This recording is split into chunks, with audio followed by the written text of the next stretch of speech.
Dave Scott, Hub Media. It's time for the Simcoe Leon's Charity Chat, the August show 2024. And I'm so lucky today to be joined by Heidi Van Dyke. Heidi, I've known you, boy, a long time. And I always love when we get an opportunity to talk. And today we're going to talk about the CIBC Run for the Cure, which is coming Sunday, October 6th, 2024 at the Lions Park in Simcoe. 75 Davis Street East, and it starts at 8:30 till noon. Opening ceremonies at 9:45. 1 and 5K start at 10. How the heck are you? It's good to see you. Oh, it's good to see you too, Dave. I'm doing really well today. And yeah, we've known each other a long time, and I'm really looking forward to our chat this morning. And when someone Gail threw me out your name, and I was like, oh yeah, I'd love to talk to Heidi. And we're going to talk about your cancer story today. And folks, I hope that we can cover as much as we did off air, because you and I were just going at it, having a good time. Mm-hmm. And I think that's important, because I didn't realize some of the stuff that you had been through with your cancer, what you went through in 2014. And you're going to share that with us. And oh my goodness, Heidi, I'm so proud of you. Oh, I mean, thanks, Dave. look where you are today, and look what you're doing with your life and the impact you're having. And when we were just talking about what you do to stay in shape and all that, I have kudos to you. Keep it going. So let's talk about that day when it all started. Yeah, so I turned 40 in October of 2013. And at that time, I was in great shape. I was running 3 days a week, training for a half marathon, teaching group fitness classes, living what I thought was a pretty healthy lifestyle. And then just before Christmas of that year, I found a lump in my left breast. I have no family history of breast cancer and very little family history of cancer at all, actually. And so I got into my primary care physician, had a mammogram, had an ultrasound, and was referred to the Juravinski Cancer Center, where I was diagnosed with stage 3 breast cancer in March of 2014. So my cancer was stage 3 because of the size of the lump, and because, unfortunately, it had spread to one of the lymph nodes under my arm as well. So, it was a very scary time. The oncologist, we did my health history, and she looked at me and she said, "You have one of the cleanest health histories I have ever seen. And this is what we would call a random case of breast cancer." And so that started the treatment journey.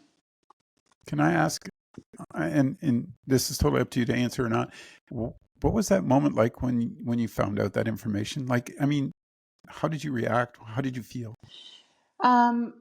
I remember going to Juravinski to meet with the oncologist. I already had a sense of what the results were going to be, because when I went to have the biopsy, I asked the radiologist if she had seen the films and what she was expecting to see. And she told me, based on what she saw, she was expecting a positive biopsy result. So I had about 3 weeks to wrap my head around that. But still, I remember being in the basement of the Juravinski Cancer Center outside the cafe and almost feeling frozen. And, saying to my mom and to my partner, "I just want to go home. I don't want to be here. I just want to go home." And meeting with the oncologist and hearing that, I remember starting to cry, and she stopped, and I looked at her and I said, "No, I can hear you. I need you to keep going. I can cry and you can talk at the same time, and I can hear you."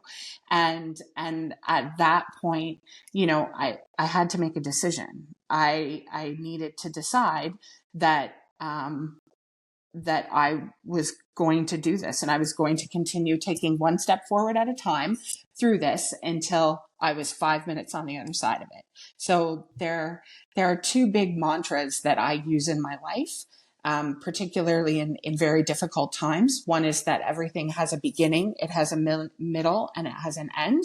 And in order to get to the end, you have to walk through the beginning of the beginning and the middle, and then you're 5 minutes on the other side of it.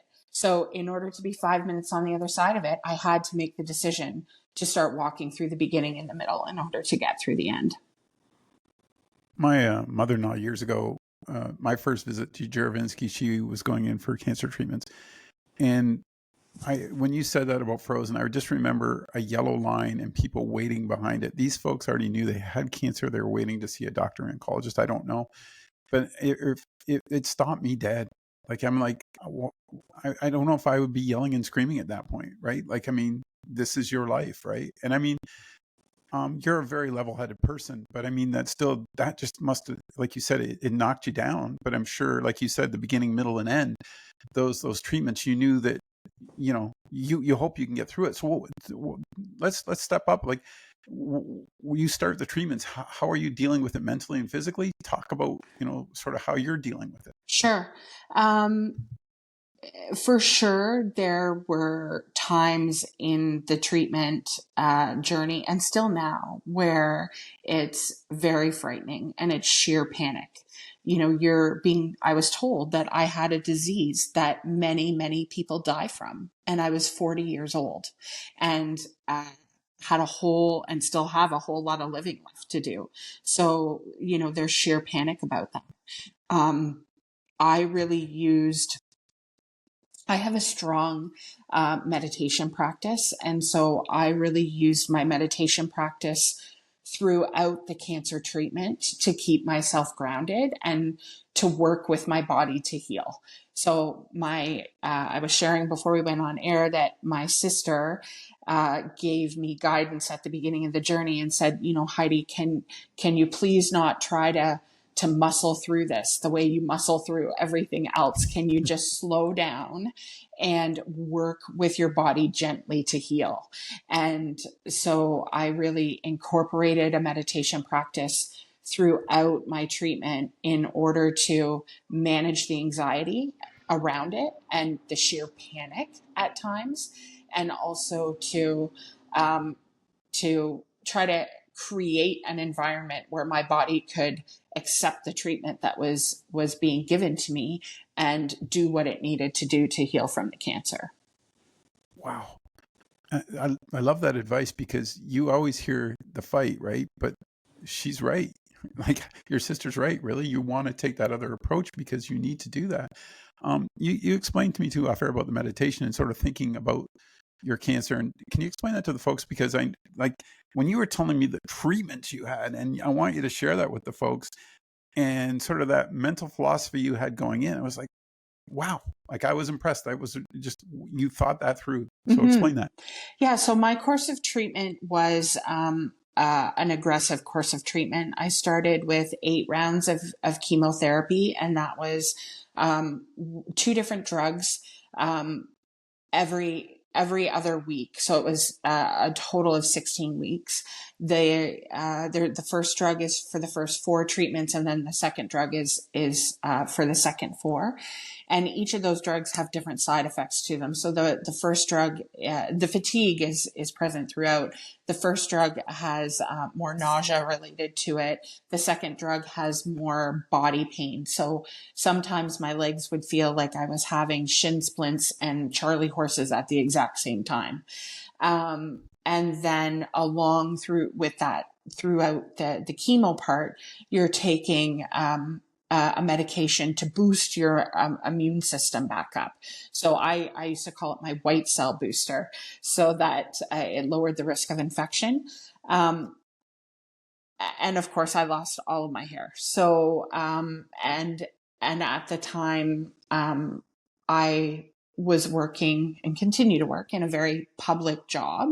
And so I was working throughout treatment, and there was always a joke in the office that I like to match my headscarves to the rest of my clothes. And I said, well, just because I have cancer doesn't mean I have to have bad fashion.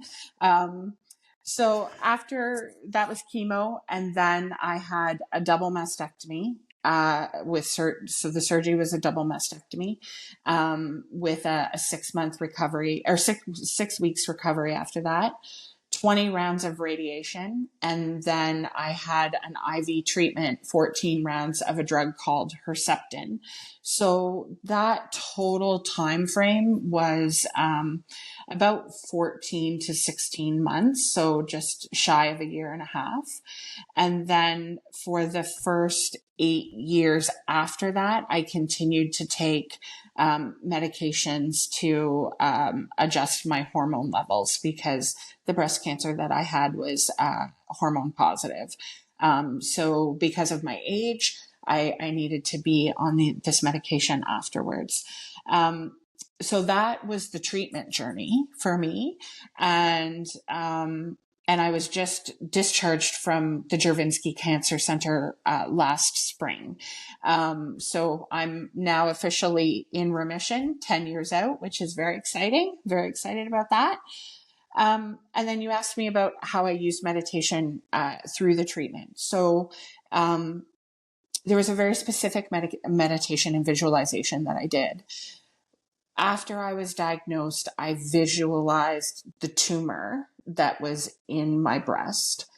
And in my mind's eye, I wrapped it in a white healing light in order to, what I call, protected it and to keep it where it was and not spread elsewhere. And then after every treatment that I had, I visualized it getting smaller and smaller. When I started chemotherapy, they told me that there was a 50% chance that the tumor would be shrunk in half at the end of the chemo, and a 15% chance that the chemo would get all of the cancer cells. And they, said my expectations, to manage my expectations, they said, Heidi, really the goal is to shrink the tumor as much as possible before your surgery. And we're hoping we get to the 50%, but it's really not the overall expectation that we would get rid of the cancer with the chemo. After my chemotherapy, I went to get my pathology reports, and the oncologist said to me, your pathology reports came back and there were no live cancer cells in any of the tissue that was removed.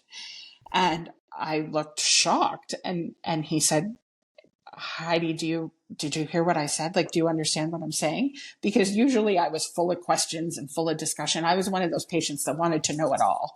And I said, I think so. And he said, it means the chemo got all the cancer. And you were one of the 15%. And my oncologist was a very cautious, kind, but he didn't give good news unless he was absolutely sure it was good news. And he looked at me and he said, young lady, you just dramatically increased your chances of living to be a very old woman. And at that point, I just had a meltdown in his office, because it was relief. It was joy. It was, okay, get me to the next step. Let's keep going and make sure that this doesn't come back. I got a ton of questions. So, family and friends, very supportive. Like, was there people that just stepped up that you didn't see coming that helped you out? Yeah, very supportive. Leading up to the diagnosis, my mom, she said to me, oh, Heidi, it can't be cancer. It can't be cancer. And at one point she said to me, I think you were lifting too much weight at the gym and you pulled a muscle. And I said, well, Mom, I'm pretty sure that's not it. But, and when she got my diagnosis, she was very much there for me the whole step of the way. My partner, Deb, amazing throughout, just rock solid the whole time. And, terrified, I'm sure. But she managed that in private. In front of me, she was there every step of the way, and very reassuring. Great family and friends. And I was very, very lucky. Did you meet folks at Jurvinski that you that created bonds with other cancer folks that you're seeing there? Did you have that opportunity? Was that? There were some people, there are folks that you are on the same chemo cycle with, so you tend to see the same people in the chemo suite every couple of weeks. So yeah, I did have some nice conversations with people who were in the chair next to me. And I remember one woman who um, had breast cancer, and this was her second recurrence. The first time it came back in her liver, and the second time was in her bones. And she had such an amazing outlook, and she was so positive and just there doing the next step of the treatment and remaining hopeful, which I thought was amazing. I can't say enough great things about the doctors and the nurses and the staff at Jurvinski. I describe them as angels on earth, and the illness and the disease that they see every day, and they're just fantastic. Yeah, I agree with you 100%. The experience that I had there with my mother-in-law was just, it taught me so much about human behavior and about how we need to, how bad cancer really is. Like the numbers were just, I couldn't understand it. Like, to be honest with you, because again, no one in our family has had to have that battle, Mm-hmm. and I hope it doesn't happen. But I mean, at the same time, I was just like, oh my goodness, we need to do better as a Mm-hmm. society, as whatever we can do. Um, you've come through this battle, and I got to ask, because when I had my heart situation, the one thing that I came out of it with was I didn't sweat the small stuff anymore. It Mm-hmm. was amazing because the perception of my life changed dramatically. Did you have any of those moments? Yeah. There are times where I'm faced with a challenging situation or a stressful situation, and the touch point for me now is this as challenging as cancer treatment? And Oh, um, generally speaking, the answer is no. And so then 99% of the then it's a little easier for me to perspective. dial down the reaction to it. And that's not to say that I'm not faced with very challenging situations, serious situations, because I am. And I take them seriously, and I approach them with the seriousness that they deserve. But certainly having cancer does make you look at the world and at life differently. And I know when, again, off air, we were talking, folks, just about your regiment that you do now for the way you want to live, and talk a bit about that, because like you said, stress, eating properly, exercise, like there's all those factors that we kind of go, yeah, I'll get to it, but it's so important, isn't it? It is so important. Fitness has been a big part of my life for over the last 2 decades. And I actually remember the day of my surgery, the doctor said to me, "So do you have any questions?" And I said, "Well, how quickly can I get back to my regular life?" And she said, "Well, what do you mean by regular life?" And I said, "Well, lifting weights and spin classes," as if I was looking at, I kind of looked at her like, "Well, doesn't everybody have that as their regular life?" um, so that was something that I got back into as soon as I possibly could, of course, in a gradual way, and with the help of a really skilled, amazing trainer. And I was sharing with you off air that today I lift more weight than I have ever in my life, 10 years post cancer and at 50 years old. So that's awesome. I'm super happy about that. I work out on a regular basis, at least 4 times a week. I have 3 mornings a week. I am part of a Zoom group fitness class. It's a live Zoom class with a trainer and friends from across the United States, which is super fun. And then once a week, I work in person with a trainer, and we do weights and boxing. And then I do yoga as well. So the weights and the cardio, I think that's primarily for my physical health, and the boxing and the yoga is great for my physical health, but really that is my mental wellness. Those are my mental wellness activities.